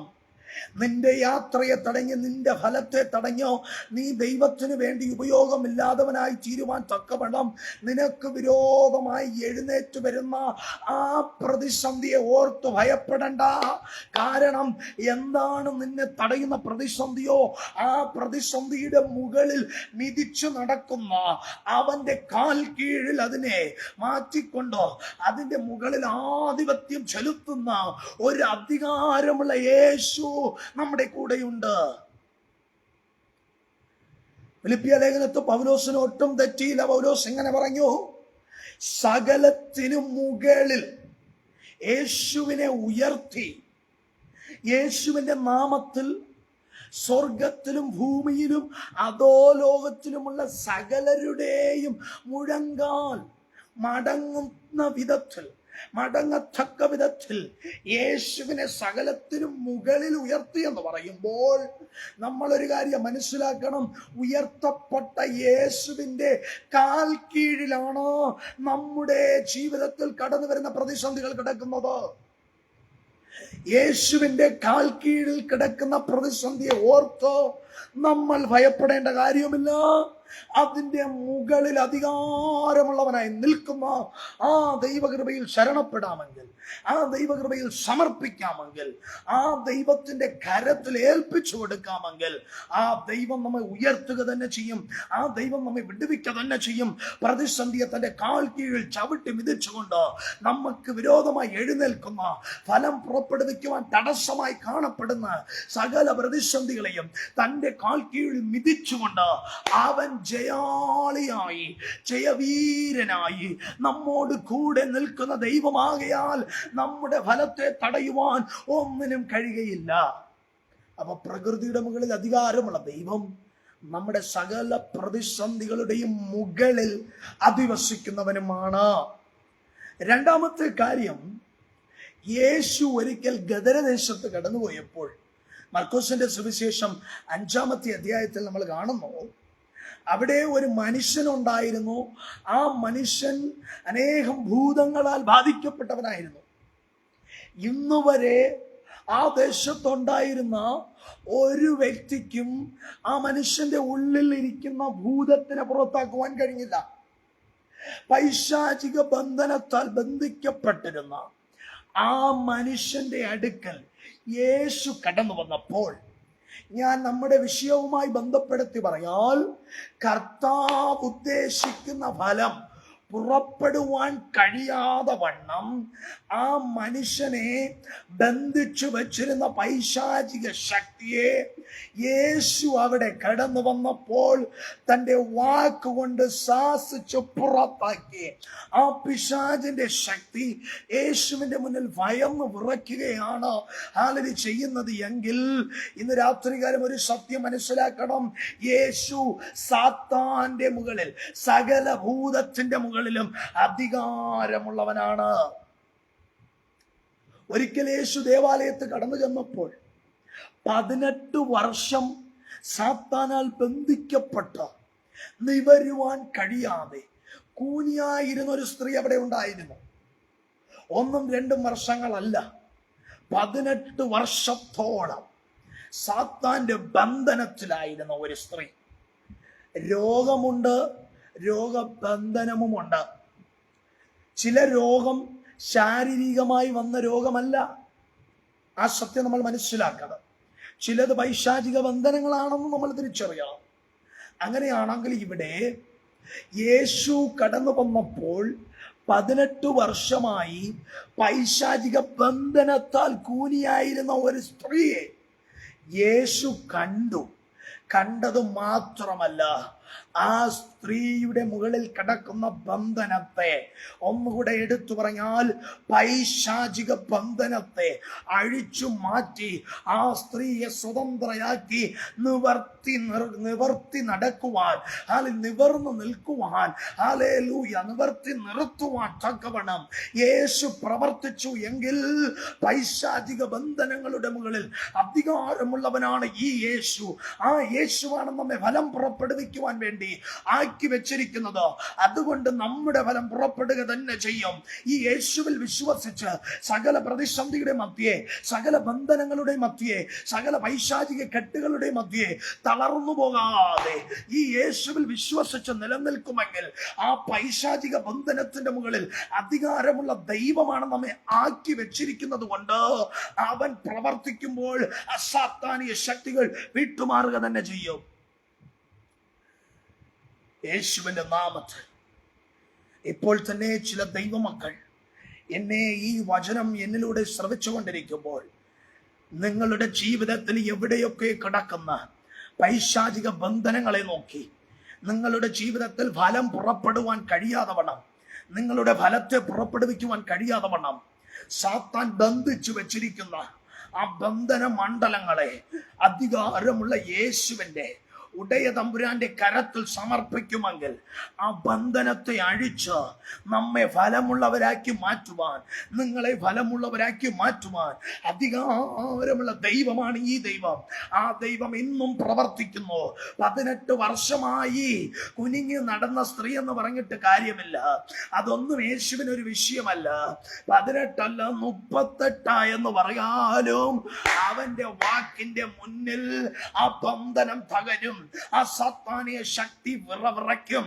ആ പൈശാചിക മണ്ഡലം ഹല്ലേലൂയ ഓടിപ്പോകുമെങ്കിൽ ഇന്ന് രാത്രി നമ്മുടെ ജീവിതത്തിൽ കാണപ്പെടുന്ന ഫലം പുറപ്പെടുവാൻ കഴിയാതെ, കർത്താവ് നമ്മിൽ നിന്ന് പ്രതീക്ഷിക്കുന്ന ഫലം വെളിപ്പെടുവാൻ കഴിയാതെ തടസ്സമായി നിൽക്കുന്ന ആ പൈശാചിക ബന്ധനങ്ങളെ യേശു തന്റെ അധികാരത്തിനാൽ തകർത്തുകൊണ്ട് നമ്മെ വിജയിപ്പിക്കുന്ന, നമ്മെ നിവർത്തി നിർത്തുന്ന സമയമാണിതെന്ന് നമ്മൾ തിരിച്ചറിയണം.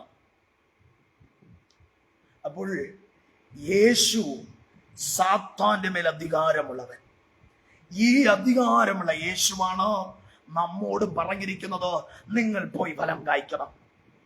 ഇന്ന് രാത്രികാലം പാരമ്പര്യമായി ബന്ധനത്തിനകത്ത്, കുടുംബ പാരമ്പര്യങ്ങൾ ബന്ധനത്തിനകത്ത്, അപ്പനമ്മമാരുടെ കാലം മുതലേ എൻ്റെ കുടുംബത്തെ സാത്താൻ ബന്ധിച്ചിരിക്കുന്നു, അപ്പച്ചന്മാരുടെ കാലം മുതലേ സാത്താൻ ബന്ധിച്ചിരിക്കുന്നു എന്ന് ചിന്തിച്ച് ആ ബന്ധനത്തിൽ നിന്ന് കടന്നു കയറി വരുവാൻ എനിക്ക് കഴിയുന്നില്ല എന്ന് ചിന്തിച്ച് വിഷമിക്കുന്ന ആരെങ്കിലും ഒന്നുണ്ടെങ്കിൽ, വർഷങ്ങൾ ഒത്തിരിയായ പൈശാചിക ബന്ധനമായാലും നിന്റെ കുടുംബത്തെ ഫലമുള്ള കുടുംബമായി മാറ്റുവാൻ, നിങ്ങളുടെ ഭവനത്തെ ഫലവത്തായ ഭവനമായി മാറ്റുവാൻ അധികാരമുള്ള ഈ യേശുവിന്റെ കരത്തിൽ സമർപ്പിക്ക്. ആ യേശു നിങ്ങളെ ആക്കി വെച്ചത് ആ ബന്ധനത്തിൽ കിടന്ന് മരിച്ചു പോകുവാനല്ല, ആ ബന്ധനത്തിൽ കിടന്ന് ജീവിതം അവസാനിക്കുവാനല്ല, ആ സാത്താന്റെ അധീനതയിൽ കിടന്ന് അഴിഞ്ഞു പോകുവാനല്ല, മറിച്ചോ ആ സാത്താന്റെ അധീനതയിൽ നിന്ന് വിടുവിക്കപ്പെട്ട് ഫലമുള്ളവരായി തീരുവാൻ, ഫലം പുറപ്പെടുവിക്കുന്നവരായി തീരുവാൻ, ദൈവത്തിന് പ്രയോജനമുള്ളവരായി തീരുവാൻ വേണ്ടിയാണോ ദൈവം നിങ്ങളെ ആക്കി വെച്ചതെങ്കിൽ, എത്ര വർഷം പഴക്കമുള്ള പാരമ്പര്യ പൈശാചിക ബന്ധനമെന്ന് പറഞ്ഞാലും യേശുവിന്റെ അധികാരമുള്ള നാമം വെളിപ്പെടുമ്പോൾ ആ ബന്ധനങ്ങൾ തകർന്നോ കർത്താവിന്റെ വിടുതൽ വെളിപ്പെടുക തന്നെ ചെയ്യോ. Price the Lord. അങ്ങനെയാണെങ്കിൽ പ്രിയ ദൈവമക്കളെ, നമ്മെ ഫലം കായ്ക്കുവാൻ വേണ്ടി ആക്കി വെച്ച ദൈവം, അവൻ പ്രകൃതിയുടെ മുകളിൽ അധികാരമുള്ളവനാണ്. ഒരു പൈശാചിക ബന്ധനവുമില്ലാതെ പ്രകൃതി കാരണം ഒന്നും ചെയ്യുവാൻ കഴിയാതിരിക്കുന്നവരുണ്ട്. ഞാൻ പറയട്ടെ, മോശയെ ദൈവം വിളിക്കുമ്പോൾ അവൻ പറയുന്ന ഒരു കാരണം, ഒരു ന്യായം ഇതായിരുന്നു: തടിച്ച നാമുള്ളവൻ, സംസാരിക്കുവാൻ കഴിയില്ല, പ്രകൃതി അങ്ങനെ ആയിപ്പോയി. എന്നാൽ യേശു നമ്മുടെ കൂടെ ഉണ്ടെങ്കിൽ, നമ്മുടെ ജീവിതത്തിൽ നമ്മൾ പുറപ്പെടുവിക്കേണ്ട ഫലം എന്താണെന്നോ യേശു തീരുമാനിച്ചിട്ടുണ്ടെങ്കിൽ, തടിച്ച നാവെന്നൊരു പ്രകൃതി ഉണ്ടെന്ന് പറഞ്ഞാലും കുഴപ്പമില്ല. പ്രകൃതിയുടെ മുകളിൽ അധികാരമുള്ളവൻ നമ്മെ ഉപയോഗിക്കും. അതുപോലെ തന്നെ പൈശാചിക ബന്ധനങ്ങളാൽ ബന്ധിക്കപ്പെട്ട് പുറത്തു വരുവാൻ കഴിയാതെ ഇരിക്കുന്ന ഒരു വ്യക്തിയാണെങ്കിൽ പോലും ആ ബന്ധനത്തെ മാറ്റി നമ്മെ വിടുവിച്ച് പുറത്ത് കൊണ്ടുവരുവാൻ അധികാരമുള്ളവനാണോ നമ്മൾ സ്തുതിക്കുന്ന, നമ്മെ ആക്കി വെച്ചിരിക്കുന്ന, ഫലം പുറപ്പെടുവിക്കുവാൻ വേണ്ടി തന്നെ നമ്മെ ആക്കി വെച്ചിരിക്കുന്ന ഈ കർത്താവായ യേശു ക്രിസ്തു. അങ്ങനെയാണെങ്കിൽ ഒന്നിനെ കുറിച്ച് ഭാരപ്പെടരുത്. ജീവിതത്തിൽ പൈശാചിക ബന്ധനങ്ങളെ, പ്രകൃതി മുഖാന്തരം ഉണ്ടായ പ്രതിസന്ധികളെ ആ കർത്താവിന്റെ കരത്തിൽ ഏൽപ്പിച്ചുകൊണ്ട് ഇന്ന് വിശ്വാസത്തോടെ പ്രാർത്ഥിക്കാമെങ്കിൽ നമ്മുടെ അകത്ത് ദൈവം വെച്ചിരിക്കുന്ന ഫലത്തെ പുറപ്പെടുവിക്കും. നമ്മിൽ നിന്ന് ദൈവം ആഗ്രഹിക്കുന്ന ഫലം പുറപ്പെടും. നമ്മുടെ കുടുംബം ഫലവത്തായി മാറും, നമ്മുടെ ഭവനങ്ങൾ ഫലവത്തായി മാറും, നമ്മുടെ സഭ ഫലവത്തായി മാറും, ദേശത്ത് ഫലം പുറപ്പെടുവിക്കുന്നവരായി നമ്മൾ തീരുക തന്നെ ചെയ്യും. Price the Lord. അപ്പോൾ നമ്മെ ആക്കി വെച്ചിരിക്കുന്ന ദൈവം, അവൻ പ്രകൃതിയുടെ മേൽ അധികാരമുള്ളവൻ, പൈശാചിക ബന്ധനങ്ങളുടെ മുകളിൽ അധികാരമുള്ളവൻ. ഇനി പലരും അനുഭവിക്കുന്ന ഒരു പ്രതിസന്ധിയെ കുറിച്ച് ഞാൻ പറയുവാൻ ആഗ്രഹിക്കുന്നു. ഇന്ന് ഈ കാലത്ത് നമ്മൾ നോക്കിയാൽ 10 വിശ്വാസികളെ നമ്മൾ കണ്ട് സംസാരിക്കുമെങ്കിൽ അതിൽ 9 പേരും പറയുന്ന ഒരു കാര്യം, ചെയ്യുവാൻ ആഗ്രഹമുണ്ട്, പ്രവർത്തിക്കുവാൻ ആഗ്രഹമുണ്ട്, കർത്താവിന് വേണ്ടി ഉപയോഗമുള്ളവരായി തീരുവാൻ ആഗ്രഹമുണ്ട്, പക്ഷേ എൻ്റെ ശരീരം എന്നെ അനുവദിക്കുന്നില്ല. എനിക്ക് ആ വേദന, ഈ വേദന, ആ രോഗം, ഈ രോഗം എന്ന് വേണ്ട ലിസ്റ്റ് ഇട്ട് കഴിഞ്ഞാൽ ഒരു 10-20 രോഗം പറയുവാൻ പലർക്കും കാണും. എന്നാൽ നമ്മെ ഫലം പുറപ്പെടുവിക്കുവാൻ, ഫലം കായ്ക്കുവാൻ വേണ്ടി ആക്കി വെച്ച ഈ ദൈവത്തിന്റെ ആധികാരികതയെ കുറിച്ച് നമ്മൾ മനസ്സിലാക്കുമ്പോൾ ഇങ്ങനെ ഒരു ന്യായം പറഞ്ഞ് ഒഴിഞ്ഞു മാറുവാനുള്ള നിർവാഹമില്ല. കാരണം ഞാൻ പറഞ്ഞു തരാം. ലൂക്കോസിന്റെ സുവിശേഷം 17-ാമത്തെ അധ്യായം നമ്മൾ നോക്കുമ്പോൾ അവിടെ യേശുവിന്റെ മുന്നിൽ കടന്നു വന്ന 10 കുഷ്ഠരോഗികളോട് പറയുകയാണ്, നിങ്ങൾ പോയി പുരോഹിതന്മാർക്ക് നിങ്ങളെ തന്നെ കാണിപ്പിൻ. അങ്ങനെ യേശു പറഞ്ഞ വാക്ക് കേട്ട് പോകുമ്പോൾ തന്നെ കുഷ്ഠരോഗം മാറി. അതിന്റെ അർത്ഥം യേശു രോഗത്തിന്റെ മുകളിൽ അധികാരമുള്ളവനാണ്. അധികാരമുള്ള യേശുവിന്റെ നാമത്തിൽ ഇപ്പോൾ തന്നെ രോഗബന്ധനത്താൽ, രോഗത്തിന്റെ ഹല്ലേലൂയ പ്രതിസന്ധിയാൽ ഭാരപ്പെട്ട ഫലമില്ലാത്തവരായി തീർന്നുകൊണ്ടിരിക്കുന്ന ചിലരെയൊക്കെയും കർത്താവ് സന്ദർശിക്കുവാൻ പോകുന്നു. ആ രോഗത്തെ മാറ്റുവാൻ പോകുന്നു. അത്ഭുത സൗഖ്യം കൽപ്പിക്കുവാൻ പോകുന്നു. യേശുവിന്റെ നാമത്തിൽ രോഗങ്ങൾ മാറി, യേശുവിന്റെ നാമത്തിൽ രോഗത്തിന്റെ ബന്ധനങ്ങൾ മാറി കർത്താവിന് വേണ്ടി ഫലമുള്ളവരായി നമ്മൾ മാറുവാൻ പോകുന്നു.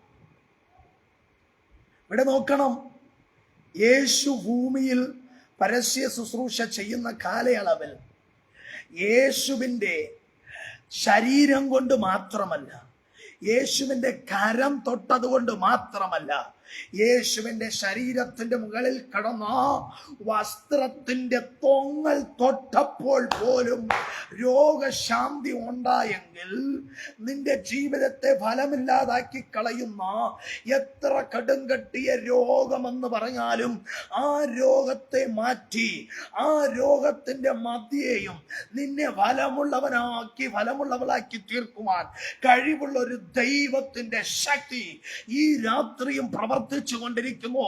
അത് വിശ്വസിക്കാമെങ്കിൽ നമ്മൾ ഫലമുള്ളവരായി തീരുക തന്നെ ചെയ്യും.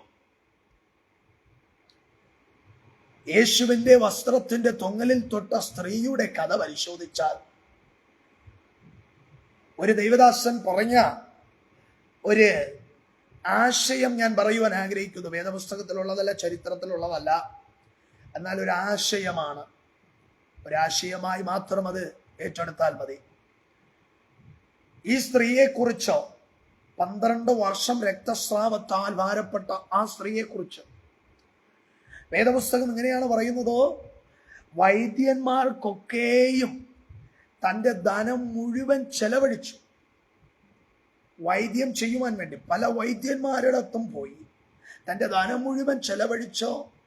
വൈദ്യന്മാരെ കൊണ്ട് ചെയ്യുവാൻ കഴിയുന്നതൊക്കെയും ചെയ്തു നോക്കി. എന്നിട്ടും സൗഖ്യം പ്രാപിക്കാത്ത ഒരു സ്ത്രീ എന്നാണ് നമ്മൾ അവിടെ വായിക്കുന്നത്. എൻ്റെ ചിന്ത, ആ ദൈവദാസൻ പറഞ്ഞ ആശയം ഞാൻ പറയുകയാണ്. ലൂക്കോസ് എന്നൊരു സുവിശേഷകൻ വേദപുസ്തകത്തിലുണ്ട്. അന്നത്തെ കാലത്തെ വൈദ്യനായിരുന്നു ലൂക്കോസ്. നല്ല കഴിവും പ്രാപ്തിയുമുള്ള, അധികം ആഴമായ ജ്ഞാനവും പരിജ്ഞാനവും ഒക്കെയുമുള്ള ഒരു നല്ല വൈദ്യനായി തന്നെ ലൂക്കോസ് എന്നായിരുന്നു. ഒരു ചിന്ത ഇതാണ്: ഒരുപക്ഷെ ഈ സ്ത്രീ ഈ ലൂക്കോസ് എന്ന വൈദ്യനെയും പോയി സന്ദർശിച്ചെന്ന് വന്നേക്കാം. ഞാൻ ഇങ്ങനെയാണ് മനസ്സിലാക്കുന്നത്. ലൂക്കോസ് യേശുവിനെ കുറിച്ച് അറിയുവാൻ തുടങ്ങിയപ്പോൾ, യേശുവിനെ കുറിച്ച് പഠിക്കുവാൻ ആരംഭിച്ചപ്പോൾ, അല്ലെങ്കിൽ ലൂക്കോസ് യേശുവിനെ അറിയുവാൻ തന്നെ കാരണമായി തീരുന്നത് ഒരുപക്ഷെ ഇതായിരിക്കും. എന്തെന്നാൽ ഇന്നലെ എൻ്റെ അടുക്കൽ വന്ന് ചികിത്സ ചെയ്ത് സുഖമാകാതെ, സൗഖ്യം പ്രാപിക്കാതെ തിരിച്ചുപോയ ഒരു സ്ത്രീ ഇപ്പോൾ സുഖത്തോടെ സൗഖ്യത്തോടെ നടക്കുകയാണ്. ഇതെങ്ങനെ സംഭവിച്ചു എന്ന് അന്വേഷിച്ചപ്പോൾ ലൂക്കോസ് മനസ്സിലാക്കി കാണും, ഞാൻ പഠിച്ച വിദ്യ പലതും നോക്കിയിട്ടും എൻ്റെ വിദ്യകൾ കൊണ്ടൊന്നും കഴിയാത്തതൊന്ന് യേശുവിനെ കൊണ്ട് ചെയ്യുവാൻ കഴിയുമെങ്കിൽ ആ യേശുവിനെ കുറിച്ച് പറയുന്നതിൽ, ആ യേശുവിനെ കുറിച്ച് എഴുതുന്നതിൽ എനിക്ക് അധികം പ്രശംസിക്കുവാൻ ഉണ്ടെന്നായിരിക്കും ലൂക്കോസ് ചിന്തിച്ചത്. Price the Lord. അപ്പോൾ വൈദ്യന്മാരായ പലരും പരിശ്രമിച്ചിട്ടും കഴിയാത്ത, മാറാത്ത, തീരാത്ത രോഗം യേശുവിൻ്റെ, ശ്രദ്ധിച്ചു കേൾക്കണം, കരം കൊണ്ട് മാത്രമല്ല, യേശുവിൻ്റെ കരം തൊടുക പോലും ചെയ്തിട്ടില്ല, ശരീരത്തിൽ ഒരിടത്തും സ്പർശിക്കുക പോലും ചെയ്തിട്ടില്ല. കേവലം യേശുവിൻ്റെ ഹല്ലേലൂയ ശരീരത്തിന്റെ മുകളിൽ കിടക്കുന്ന വസ്ത്രത്തിന്റെ ഒരു തൊങ്ങലിൽ തൊടുക കൊണ്ട് ആ രോഗം മാറിയെങ്കിൽ ആ സ്ത്രീയുടെ ജീവിതത്തിൽ ഒരു ഫലം പുറപ്പെടുവിക്കുവാൻ കഴിയാതെ, തൻ്റെ ജീവിതം ഫലവത്തായി തീരുവാൻ കഴിയാതെ, തൻ്റെ ജീവിതത്തിൽ, കുടുംബ ജീവിതത്തിൽ പ്രവേശിച്ച് ഫലമുള്ളവളായി തീരുവാൻ കഴിയാതെ, ഒരുപക്ഷെ ആ നിലവാരത്തിൽ തടസ്സമായിരുന്ന രോഗമായിരിക്കാം അത്.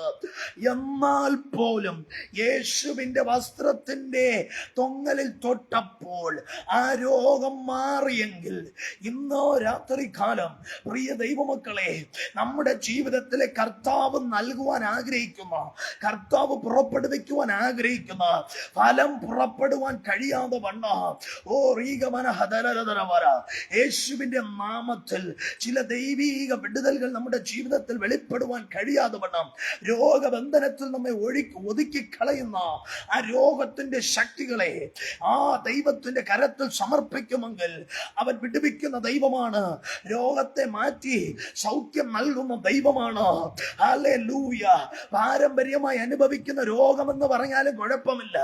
12 വർഷം കൊണ്ട് അനുഭവിച്ച രോഗത്തെ സൗഖ്യമാക്കിയെങ്കിൽ, 38 വർഷം കുളക്കരയിൽ കടന്നവനെ വിടുവിച്ചു എങ്കിൽ, ഹല്ലേലൂയ, ജന്മനാ കുരുടനും മുടന്തനുമായിരുന്നവരെയൊക്കെയും വിടുവിച്ചു എങ്കിൽ, നമ്മുടെ രോഗത്തെ മാറ്റുവാൻ അധികാരമുള്ള ദൈവമാണ് നമ്മെ ഫലം പുറപ്പെടുവിക്കുവാൻ വേണ്ടി, ഫലം കഴിക്കുവാൻ വേണ്ടി ആക്കി വെച്ചിരിക്കുന്നു എന്നുള്ള സത്യം നമ്മൾ തിരിച്ചറിയണം. അത് തിരിച്ചറിഞ്ഞ് നമ്മൾ ഫലമുള്ളവരായി തന്നെ തീരണം. നമ്മുടെ രോഗം കർത്താവ് ആഗ്രഹിക്കുന്ന ഫലം കായ്ക്കുവാൻ തടസ്സമല്ല. യേശുവിന്റെ അധികാരമുള്ള നാമത്തിൽ നമ്മൾ സമർപ്പിച്ച് പ്രാർത്ഥിക്കുമെങ്കിൽ ഇന്ന് രാത്രി തന്നെ ആ രോഗത്തെ മാറ്റുവാൻ കർത്താവിന് അധികാരമുണ്ട്. എന്നാൽ ചില സമയത്ത് നമ്മളൊരു കാര്യം മനസ്സിലാക്കണം, അതിൻ്റെ മറുവശമുണ്ട്. എല്ലാ രോഗങ്ങളും സൗഖ്യമാകണമെന്നില്ല. ചില രോഗങ്ങളുടെ മധ്യേ ദൈവത്തിൻ്റെ ഫലം വെളിപ്പെട്ടാൽ മാത്രം മതി.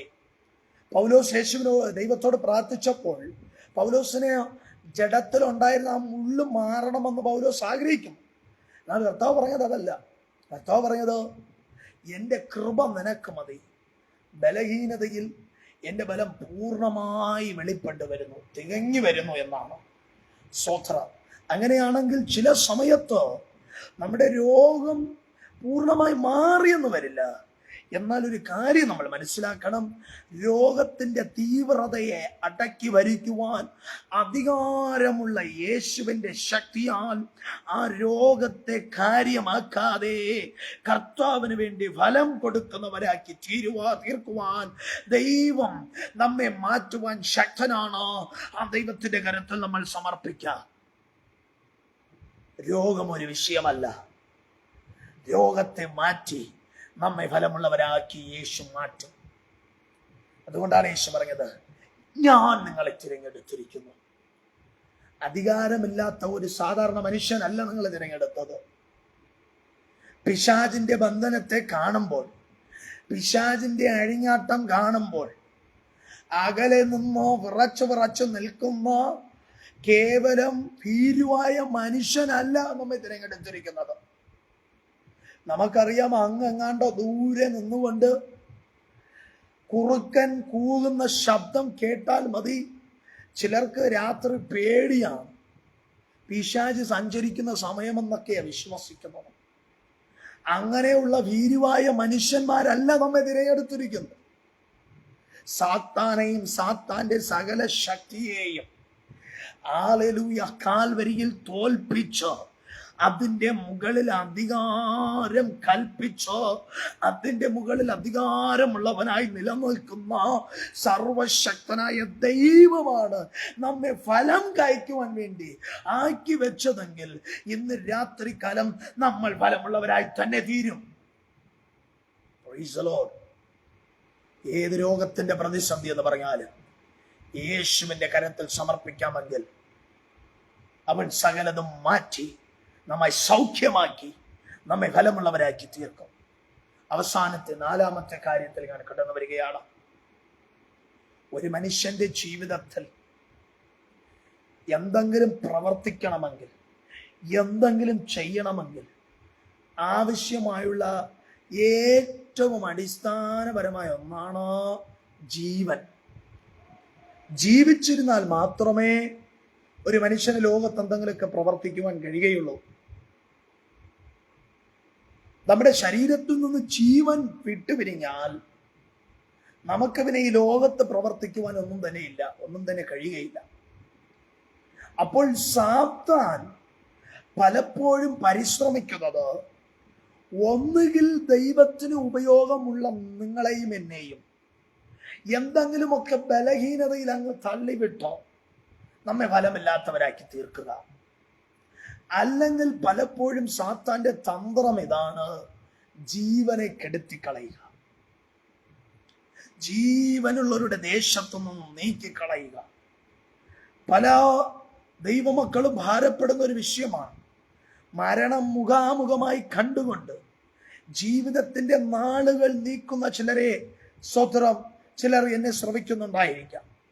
എന്നാൽ ഇന്ന് രാത്രി ഒരു കാര്യം ഞാൻ പറയട്ടെ. കർത്താവ് നമ്മെ ഫലം കായ്ക്കുവാൻ വേണ്ടി ആക്കി വെച്ചിരിക്കുമ്പോൾ മരണത്തിന്റെ ശക്തികൾ ദൈവം അനുവദിച്ചിട്ടല്ലാതെ നമ്മെ തൊടുകയില്ല. തെളിവ് തരാം. വേദപുസ്തകത്തിൽ ഒരു പള്ളിപ്രമാണി തൻ്റെ മകൾക്ക് ദീനം വന്നപ്പോൾ യേശുവിൻ്റെ അടുക്കൽ പോയി അപേക്ഷിക്കുന്നു, സൗഖ്യമാക്കണം. യേശു സൗഖ്യമാക്കുവാൻ വേണ്ടി കടന്നു പോകുന്ന വഴി ആ മകൾ മരിച്ചുപോയി. എന്നാൽ കർത്താവിന്, ഞാൻ വിശ്വസിക്കുന്നു, കർത്താവിന് വേണ്ടി ഫലം കായ്ക്കേണ്ട ഒരു കുടുംബമാകണം അത്. ഒരുപക്ഷെ ആ പ്രിയ സഹോദരി കർത്താവിന് വേണ്ടി, പള്ളിപ്രമാണിയുടെ മകളെന്നാണ് പറയുന്നത്, ഒരുപക്ഷെ ഞാൻ ചിന്തിക്കുന്നു ദൈവത്തിൻ്റെ ആലയത്തിൽ പള്ളിക്കകത്ത് തുടർന്നും ശുശ്രൂഷകൾ ചെയ്യുവാൻ കരുത്തോടെ നിൽക്കേണ്ട കുടുംബത്തിലെ തലമുറ എന്നാണ് ഞാൻ വിശ്വസിക്കുന്നത്. അങ്ങനെയുള്ള ഒരു തലമുറയെ മരണമെന്ന ബന്ധനം പിടിച്ചപ്പോൾ യേശു അവിടെ ചെന്നിട്ട്, മർക്കോസിന്റെ സുവിശേഷം 5-ാമത്തെ അധ്യായം 41 മുതൽ നമ്മൾ വായിച്ചാൽ യേശു ഒരൊറ്റ വാക്ക് പറയുന്നു. തലീഥാകുമി എന്ന വാക്ക് കേട്ട ഉടൻ തന്നെ ആ സഹോദരി, ആ പ്രിയ മകൾ, മരിച്ചുപോയ മകൾ ജീവനോടെ എഴുന്നേറ്റു എങ്കിൽ നമ്മെ ഫലം കായ്ക്കുവാൻ വേണ്ടി ആക്കി വെച്ചിരിക്കുന്ന കർത്താവായ യേശു ക്രിസ്തു മരണത്തിന്റെ മുകളിൽ അധികാരമുള്ളവരാണ്. നമ്മുടെ ജീവനെ തകർത്തു കളയുവാൻ ശത്രു എത്ര പോരാടി എന്ന് വന്നാലും സംഹാരകൻ നിന്നെ തൊടാതെ പരിപാലിക്കുന്ന കുഞ്ഞാടിന്റെ രക്തം, ഹല്ലേലൂയ, ഇന്നും ശക്തിയോടെ പ്രവർത്തിക്കുന്നു എന്നുള്ള കാര്യം നമ്മൾ മനസ്സിലാക്കരുത്. നമ്മൾ ഫലം കൊടുക്കുവാൻ വേണ്ടി, ഫലം കായ്ക്കുവാൻ വേണ്ടി, നമ്മൾ ദൈവത്തിന് ഫലമുള്ളവരായി തീരുവാൻ വേണ്ടി ആക്കി വെക്കപ്പെട്ടവരാണെങ്കിൽ ഒരു മരണത്തിന്റെ ശക്തിയും ഒരു സംഹാരകന്റെ ശക്തിയും നമ്മെ തകർക്കുവാൻ സാധ്യമല്ല. നമ്മുടെ ജീവനെ കെടുത്തുവാൻ സാധ്യമല്ല. ജീവന്റെ ഉടയവൻ ഉയരത്തിലുള്ളപ്പോൾ നമ്മൾ ഫലം കൊടുക്കുക തന്നെ ചെയ്യും. Praise the Lord. അതുകൊണ്ട് തീരുന്നില്ല. യോഹന്നാൻ വീണ്ടും അടിവരയിട്ടൊരു സത്യം വിളിച്ചു പറയുന്നു. യോഹന്നാന്റെ സുവിശേഷം 11-ാമത്തെ അധ്യായത്തിൽ കടന്നു വരുമ്പോൾ മരിച്ച് 4 ദിവസമായ ലാസറിനെ നമ്മൾ കാണുന്നു. യഹൂദ ജനതയുടെ കൂടെ താമസിച്ചിരുന്ന ഒരു ചിലം പ്രത്യേകതരം കൂട്ടം ജനങ്ങളുടെ ഒരു വിശ്വാസമുണ്ട്. അവരുടെ വിശ്വാസമനുസരിച്ച് ഒരു മനുഷ്യൻ മരിച്ചാൽ 3 ദിവസം വരെ അവൻ്റെ ആത്മാവ് ഈ ഭൂമിയിൽ തന്നെ ചുറ്റി നടക്കുമെന്നൊക്കെയായിരുന്നു അവരുടെ വിശ്വാസം. എന്നാൽ ലാസറിന്റെ കാര്യത്തിൽ 4-ാമത്തെ ദിവസമായി എന്ന് പറഞ്ഞാൽ അവിടെ ഇരുന്ന മനുഷ്യരുടെ ചിന്താഗതി അനുസരിച്ചോ ഇനി തിരിച്ചു വരുവാൻ സാധ്യമല്ല എന്ന നിലവാരത്തിൽ മരണം തകർത്തു കളഞ്ഞൊരു കുടുംബം. 2 സഹോദരിമാർക്ക് ഒരൊറ്റ സഹോദരൻ.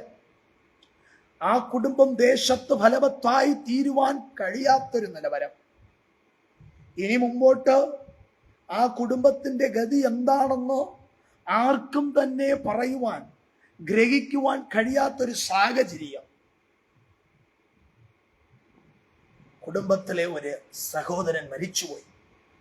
എന്നാൽ ഫലമുള്ളവരായി തീരുവാൻ കർത്താവ് നിയമിച്ച സമയം കഴിഞ്ഞിട്ടില്ല എന്നുണ്ടെങ്കിൽ ഒരു മരണത്തിന്റെ ശക്തികൾക്കും നമ്മെ അതിജീവിക്കുവാൻ കഴിയുകയില്ല എന്നുള്ളത് ലാസറിന്റെ കല്ലറയുടെ മുന്നിൽ നിന്ന് പുറത്തു വാ എന്ന് പറയുന്ന ഒറ്റ വാക്കിന്റെ മുന്നിൽ ജീവനോടെ എഴുന്നേറ്റ ലാസറുവിന്റെ സാക്ഷിമൊഴികൾ നമുക്ക് വിളിച്ചു പറയുന്നു എങ്കിൽ ഇന്ന് രാത്രികാലം എന്നെ ശ്രവിക്കുന്ന ദൈവമക്കളെ, മരണദൂതന്റെ ശബ്ദം നമ്മുടെ അടുക്കലേക്ക് കടന്നു വരുന്നു എന്ന് നമുക്ക് തോന്നിയാലും മരണത്തിന്റെ മുകളിൽ അധികാരമുള്ള ദൈവം ഉയരത്തിലുള്ളപ്പോൾ ദൈവം നമ്മൾ ഉദ്ദേശിച്ച, ദൈവം നമ്മിൽ നിന്ന് പ്രതീക്ഷിക്കുന്ന ഫലം പുറപ്പെട്ട് തീരുവോളം, നമ്മെ കൊണ്ട് ദൈവം ആഗ്രഹിക്കുന്ന വേല തികയ്ക്കുവോളം, നമ്മെ കൊണ്ട് ദൈവം ഉദ്ദേശിച്ചിരിക്കുന്ന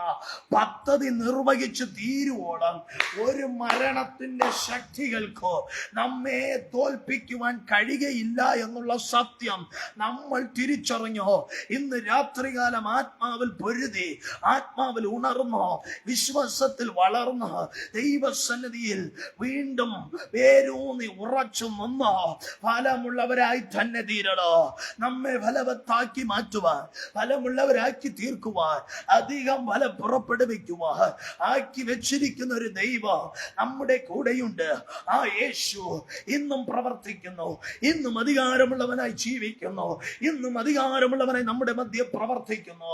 ആ യേശുവിന്റെ കരത്തിൽ സമർപ്പിക്കാമോ? ഒരുമിച്ച് ഇപ്പോൾ തന്നെ ആ യേശുവിന്റെ കരത്തിൽ നമ്മെ തന്നെ സമർപ്പിക്കാം. അവൻ നമ്മെ തിരഞ്ഞെടുത്തു. യേശു ഹല്ലേലൂയ ആഴമായി ആധികാരികമായി ഉറപ്പോടെ പറയുന്ന ഒരു കാര്യം, ഞാൻ നിങ്ങളെ തിരഞ്ഞെടുത്തിരിക്കുന്നു, ഞാൻ നിങ്ങളെ ആക്കി വെച്ചിരിക്കുന്നു. എന്തിനു വേണ്ടി ആക്കി വെച്ചിരിക്കുന്നു? ഫലം പുറപ്പെടുവിക്കുവാൻ വേണ്ടി. ഞാൻ തന്നെ നിങ്ങളെ തിരഞ്ഞെടുത്തിരിക്കുന്നു, ഞാൻ തന്നെ നിങ്ങളെ ആക്കി വെച്ചിരിക്കുന്നു. ആ ഞാൻ എന്ന വാക്കിന്റെ ആധികാരികത നമ്മൾ മനസ്സിലാക്കണം.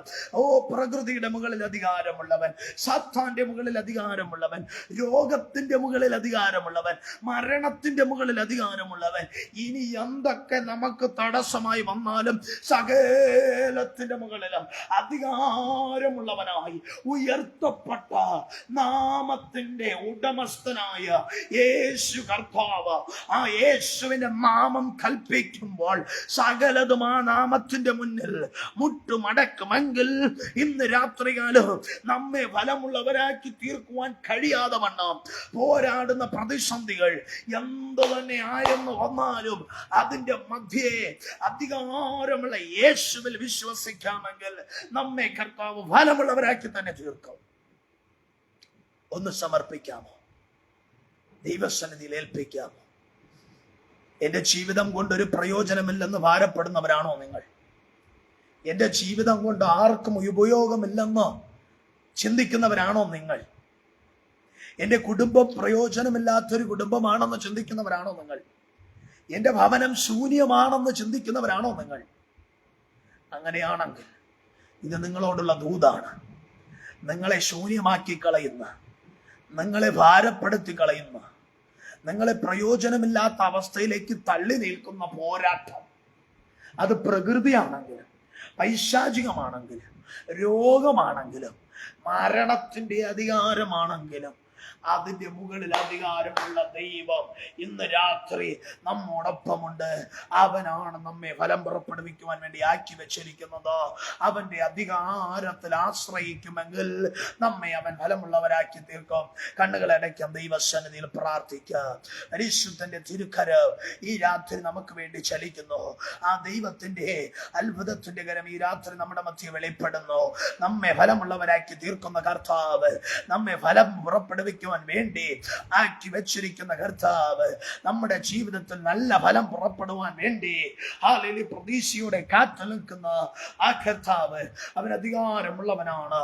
നമ്മുടെ ഫലത്തെ തടയുന്ന, നമ്മുടെ ജീവിതത്തിൽ ദൈവം ആഗ്രഹിക്കുന്ന ഫലം പുറപ്പെടുവാൻ കഴിയാതെ തടസ്സമായി കാണപ്പെടുന്ന ഏത് പ്രതിസന്ധി എന്ന് വന്നാലും അത് പ്രകൃതിയുടെ